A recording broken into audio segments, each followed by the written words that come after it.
Bonjour, ini Siska. Selamat datang di kanal Francisca Ripet yang membahas sejarah aksara dan angka. Sebentar lagi di Indonesia kan musim mudik ya. Coba, apa moda transportasi yang digandrungi para pemudik atau pelancong di Indonesia? Ya, kereta api. Sama, di Prancis pun moda transportasi ini begitu populer.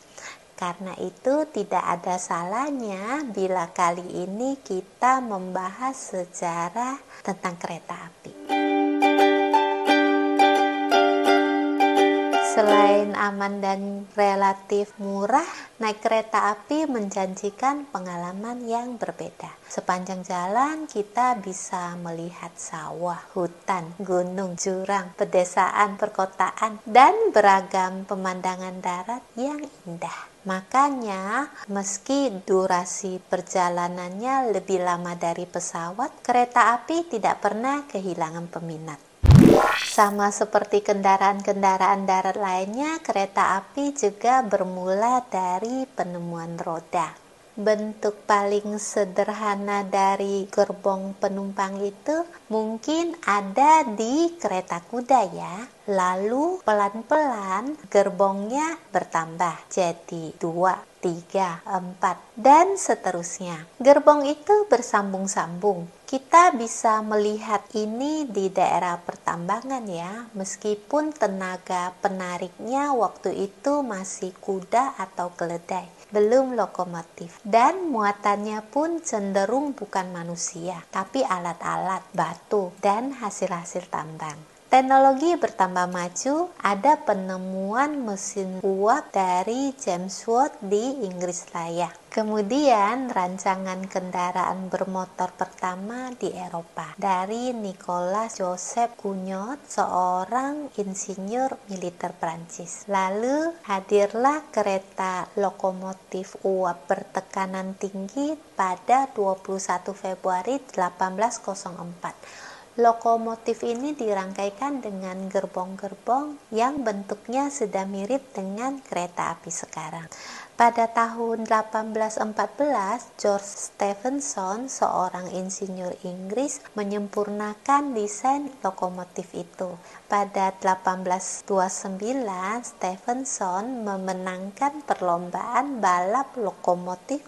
Lokomotif itulah yang akhirnya digunakan di jalur Liverpool-Manchester yang mulai dibuka pada tahun 1830. Penemuan listrik oleh Michael Faraday, fisikawan dan kimiawan Inggris, makin menyempurnakan inovasi transportasi rel ini. Motor listrik pun mulai digunakan untuk mendorong tram. Ini menjadi cikal bakar kereta api listrik.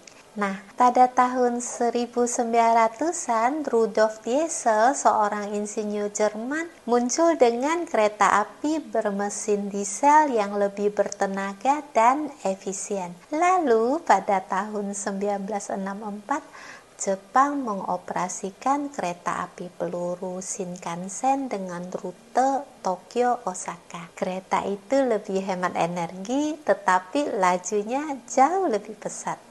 Nah, pada 27 September 1981, Prancis mengoperasikan kereta api serupa dengan nama TGV.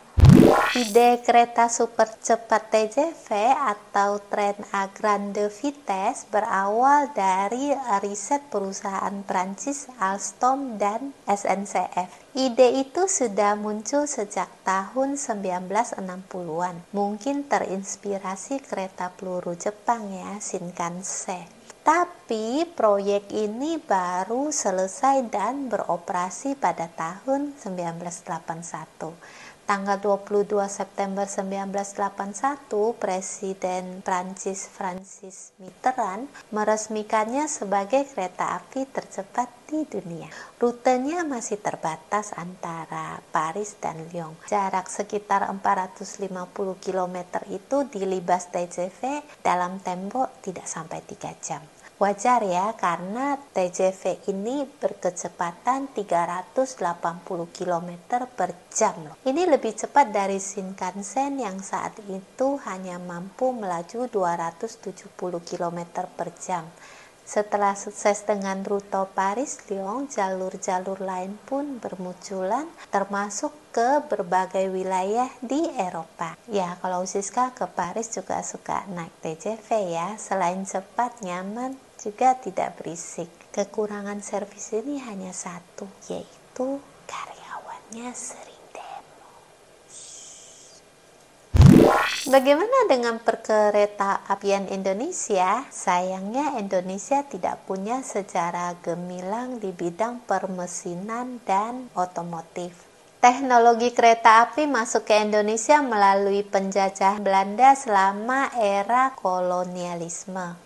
Pada masa Hindia Belanda, jalur yang pertama digarap adalah Surakarta-Yogyakarta di Desa Kemijen pada 17 Juni 1864. Setelah pembangunan pertama itu sukses, pada 8 April 1875, pemerintahan Hindia Belanda kembali membangun jalur kereta api negara. Nah, rute pertamanya saat itu adalah Surabaya, Pasuruan, Malang. Setelah itu kereta-kereta baru dan jalur-jalur baru mulai dibuka secara masif. Dan hebatnya lagi, pembangunan itu tidak cuma berpusat di Jawa loh. Ada juga di Aceh, Sumatera Utara, Sumatera Barat, Sumatera Selatan, dan Sulawesi. Kemudian setelah Jepang berkuasa, proyek-proyek perkereta apian Indonesia diambil alih Nippon. Jepang sebenarnya juga berandil dalam membangun perkereta apian Indonesia. Tapi tujuannya lebih untuk mendukung mereka dalam berperang ya. Nah, setelah Indonesia merdeka, stasiun-stasiun dan kantor pusat kereta api mulai dinasionalisasi. Pada tanggal 28 Oktober 1945, kantor pusat kereta api di Bandung diambil alih. Hari itu kemudian kita peringati sebagai Hari Kereta Api Indonesia, sekaligus menandai berdirinya Jawatan Kereta Api Republik Indonesia atau DKRI. DKRI ini nantinya berubah menjadi Jawatan Kereta Api atau DKA.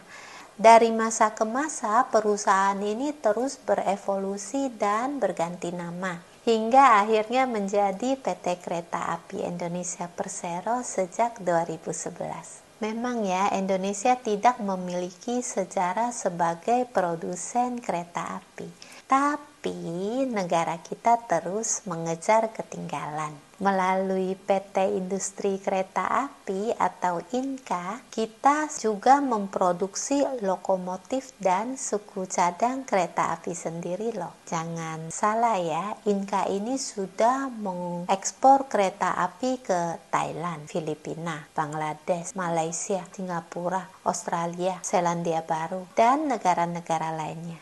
Hebat kan? Berarti kualitas produk kereta api made in Indonesia ini diakui oleh negara-negara lain. Semoga kedepannya Indonesia juga mampu memproduksi kereta magnetik, kereta super cepat, atau kereta peluru sendiri seperti di Prancis, Jepang, atau Cina, supaya ada kebanggaan tersendiri saat anak-anak Indonesia bernyanyi. Naik kereta api, tut tut tut, siapa hendak turut ke Bandung, Surabaya, hahaha.